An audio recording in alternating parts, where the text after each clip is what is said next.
सूर्य देव को अर्घ देने के लिए शिव पंचायत के सूर्य देव को जब हम जल समर्पित करते हैं तब हमारे जीवन का सारा सुख, रोग मुक्ति, और सबसे मूल यही है कि रोग ना रहे शरीर में।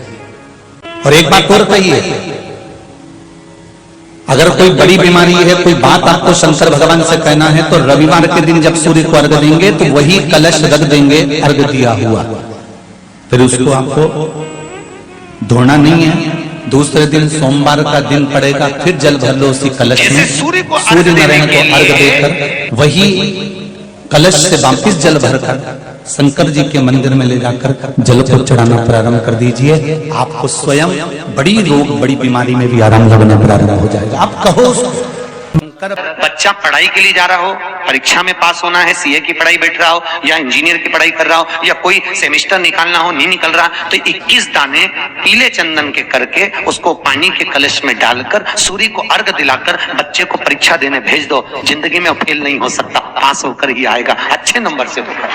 जब नारी अगर पुरुष वर्ग सूर्य को अर्घ दे और उसका काम अटक रहा हो तो लक्ष्मी लेने के लिए तो आपको बताया था कि मिर्ची के दाने उसमें डालना है, पर अगर कोई काम अटक रहा है उसके लिए कंकु डालकर सूर्य को अर्घ देना चाहिए। एक लोटा पानी भरो, 7 पत्ती नीम की डालना। काय की डालना?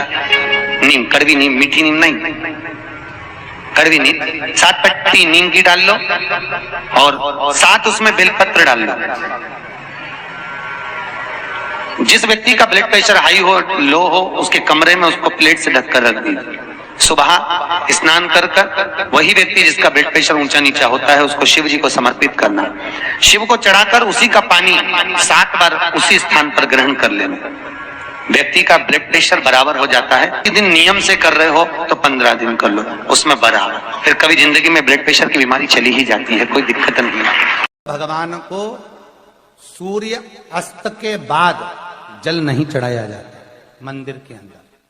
हाँ, कोई विशेष उत्सव हो, शिवरात्रि हो, कोई तिथि अच्छी हो, वो आप एक अभिषेक कर दें, वो बात की बात है, पर शंकर को शाम सूर्यास्त के पहले। इसलिए आज भी नियम है, मुर्दे का अंतिम संस्कार यदि होता है तो आप उलझन में फंसे। जिस समय पर आपका विवेक काम ना करे, जिस समय आपको लगे कि मैं बहुत बड़ी उलझन में फंस गया हूं, अब मेरे पास में निर्णय नहीं हो पा रहा, उस समय पर थोड़ी देर शंकर भगवान के मंदिर में जाकर बैठना, और अगर मंदिर ना जा सको तो अपने घर में बैठना और श्री शिवाय नमस्तुभ्यम का उच्चारण करना, नमः शिवाय का उच्चारण करना, ओम नाद करना और ओम नमः शिवाय का उच्चारण करना। थोड़ी देर गहरी सांस लेकर ओम नमः शिवाय का उच्चारण करना। जब प्रारंभ करेंगे, नेत्र बंद रहेंगे, भुकुटी तनी रहेगी, उस समय पर शिव स्वयं तुम्हारी बुद्धि में आकर विराजमान हो जाएगा स्वयं। एक बहन ने एक पत्र लिखा था कल कि रुद्राक्ष क्यों पहना जाता है, तुलसी की माला क्यों पहनी जाती है? रुद्राक्ष पहनने का कारण क्या है? तुलसी की माला पहनने का कारण क्या है? क्यों रुद्राक्ष पहना जाए, क्यों तुलसी की माला पहनी जाए, उसका कारण क्या है? हम आपसे पूछते हैं, सब बोलना। एक कटोरी में शक्कर ले लो, ठीक है, उसमें तुलसी का थोड़ा सा दल डाल दो, क्या बन गया? जम के बोलो, प्रसाद बन गया। भोजन है, भोजन की थाली में जब तक तुलसी का दल नहीं डाला तब तक वो प्रसाद नहीं हुआ। तुलसी का एक पत्ता, थोड़ा सा दल भोजन की थाली में डल गया, क्या बन गया? प्रसाद। इतना बड़ा भगोना भरकर नुक्ति बनी है, सेव बना है, प्रसाद बना है, उसमें थोड़ा सा तुलसी का दल डाल दो, क्या बन गया? प्रसाद बन गया। अब शिव का प्रसाद कैसे बनता है? तो कहा भगवान के प्रसाद में जो सामग्री हो उसमें बेलपत्री डाल दीजिए, रुद्राक्ष का भाग उसके अंतर्गत, अर्थात भगवान शंकर स्वयं मां महागौरी से कहते हैं, हे महागौरी, हे गौरी, हे महागौरी। जैसे तुलसी भोजन में डालने पर प्रसाद बन जाती है, उसी तरह संसार का मनुष्य जब किसी रुद्राक्ष को अपने गले में धारण करता है तो वो मेरे लिए प्रसाद बन जाता है, मेरा अपना बन जाता है, उसको मैं स्वीकार कर लेता हूं, वो मेरा अपना है। अब प्रसाद को आप लोग नाली में फेंकते हो क्या? प्रसाद को आप गटर में फेंकते हो क्या? प्रसाद को आप कहीं गलत जगह डालते हो क्या? नहीं, क्योंकि वो प्रसाद बन गया। गले में अगर रुद्राक्ष की माला आ गई, एक रुद्राक्ष तुम्हारे गले में लाल धागे में पड़ा हुआ है, तुलसी की माला तुम्हारे गले में पड़ी हुई है, आप भगवान का प्रसाद हो। अगर चलते फिरते मौत का किसका ठिकाना, मृत्यु का किसको भरोसा, कब प्राण छूट जाए। अगर हमारे गले में रुद्राक्ष पड़ा है, तुलसी की माला पड़ी है और हमारे प्राण छूट भी गए, तो हम वो प्रसाद हैं कि हमें नरक में नहीं पटका जाएगा, गलत जगह पर नहीं पटका जाएगा, हमको श्रेष्ठ जगह पर रखा जाएगा। प्रसाद को नाली में नहीं डालते, प्रसाद को गटर में नहीं डालते। रुद्राक्ष पहनने वाला, तुलसी की माला धारण करने वाले को गलत जगह पर नहीं भेजा जाता, गलत जगह। आप गले में अगर रुद्राक्ष धारण करते हो तो शिव का प्रसाद हो। और जितने शिव भक्त इस ऑनलाइन शिव महापुराण की कथा को आस्था चैनल पर श्रवण कर रहे हैं, फेसबुक यूट्यूब पर सुन रहे हैं और सोशल मीडिया पर इस कथा को अगर श्रवण कर रहे हैं, तो उनसे कहूंगा अपने गले में एक रुद्राक्ष अवश्य डालो। तुलसी की माला भी अगर है तो भी एक रुद्राक्ष जरूर डालो। क्यों? अगर गूगल पर सर्च करोगे, फेसबुक यूट्यूब पर सर्च करोगे, इंस्टा पर सर्च करोगे, तो उसमें आपको मालूम पड़ेगा एक रुद्राक्ष यदि हमारे गले में होता है तो हमारी बीपी, शुगर, थायराइड, इन सबको लेवल में रखता है। और वो ना शुगर बढ़ने देता है, ना शुगर घटने देता है, ना बीपी बढ़ने देता है, ना बीपी घटने देता है। एक रुद्राक्ष अपने गले में होना चाहिए। दर किसने दिया? बोलते जाओ, भगवान ने। तो भोजन कौन देगा? अरे बोलो जम के। मेहनत किसको करना है? अपन को। परिश्रम अपने को करना है, मेहनत अपने को करना है, पर फल देगा। और इसका एक प्रसंग है, और बड़ा सुंदर सा एक प्रसंग आता है। एक मलुक नाम का एक लड़का था, उसका दोस्त शिव जी का बड़ा भगत था।